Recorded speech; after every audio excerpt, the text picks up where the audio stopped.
Hey guys, how y'all doing? I'm gonna give you guys a recap on the new episode of Noragami Aragoto. In other words, it's just Aragoto whatsoever. This is on episode 2 right here, and this episode seems pretty cool, but seems the theme is pretty a little obvious here and there, so if anything else, let's go. Okay, at the beginning, we have to it that, I think it's just a regular daily event if I remember correctly, but, nothing much really going on as we have to it that our boy Yukine is just hanging out with this other guy, is hanging out with this person like Suzuha whatsoever, and I'm thinking in my mind, oh, that's pretty cool, man. Let go on and hang out with the guy that you know or you just barely met, but to have a person you want to talk to about life and so forth is pretty cool. But we get to find out about this guy in this episode where he explains what he's actually waiting for this girl apparently to watch the sakura bloom petals or trees whatsoever, and I'm thinking in my mind, oh, that's pretty cool. But apparently that girl keeps visiting him more often every time when he did the flowering gardens, and she forgets him, which is really sad because he's already dead the way how we looked at it, and he is dead. We all know that from last week's episode, because how is it possible for him to even say Yukine, you know, that kind of thing. And you know, Yukine was really concerned about this and tells, and therefore he tells Yato about it. And he says like this person's like from the Bishamon Regulaya or something. And apparently it seems to be pretty cool. Oh yeah, I finally remember what happened at the beginning of Noragami. Please forgive me for being a little disorganized. We have this strange old doctor who's actually part of the Bishamon family, talking to this Nora girl, as we know as the current kind of antagonist, the way I look at her, no offense. And of course we get to like know a little bit more of what's been happening lately and so forth. Going back to where Yukine talks about tells Yato about like being forgotten, you know, and Yato says don't let it get to you, okay, that kind of thing. But he tells him that just let it all out if you have to, rather than just letting it end and hurt me.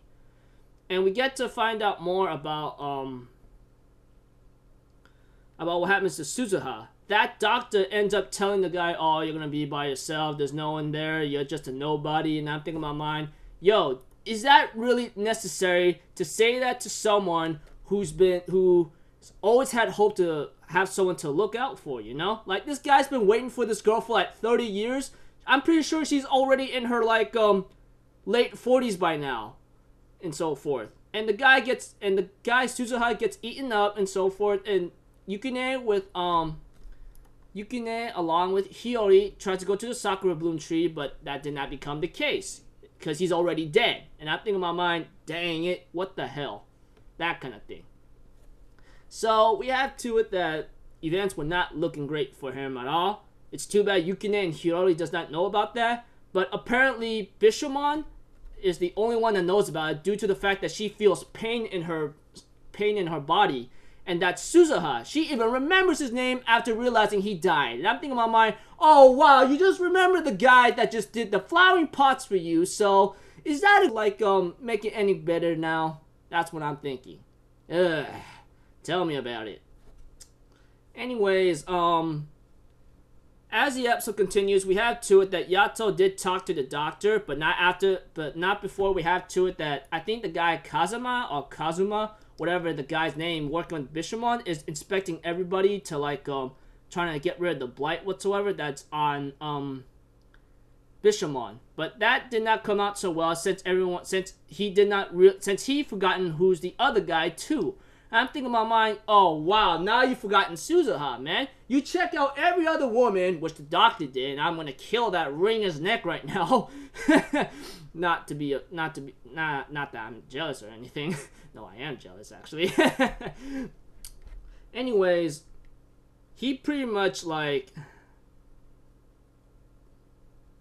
well, the doctor did not explain any more detail, but after Yato meets up with the doctor guy who's with Bishamon apparently in the family, he tells the same thing to Yato like he's a nobody whatsoever. And I'm thinking in my mind, yo, knock it off with this nobody thing, because you're making me sick to my stomach, you know that? And then he's actually working with Nora to get rid of Bishamon. And I'm thinking in my mind, you son of a gun, dude. I can't believe it. he was a little suspicious after talking with that Nora girl whatsoever. So it's probably he might be one of the antagonists in the series besides Nora, the way I look at it. So that's the case. So I don't really know what's going to happen, but the theme behind this episode is being forgotten. And honestly, we're all going to be forgotten later. That's the one thing I'm just going to say right now. I mean, that's how, unless you leave something behind, such as like a history of your life, which not a lot of people would do unless they want to talk about their life by doing bibliographies about their life, about what to do, unless they got a theme behind their life, you know, then that's another thing. It's like eventually you die, your history, and later on that history gets turned to dust possibly because it's not important in the history later, etc. You get the point. So being forgotten in here is just the theme behind it. And I gotta say, it's pretty hard, you know. Being forgotten by someone, it's gotta stink real bad. So yeah. So until then, I'll see you guys in my next video, alright? I'm Alpha Zito. Have a good day, and I'll see you guys next time, alright? Peace out. Bye-bye.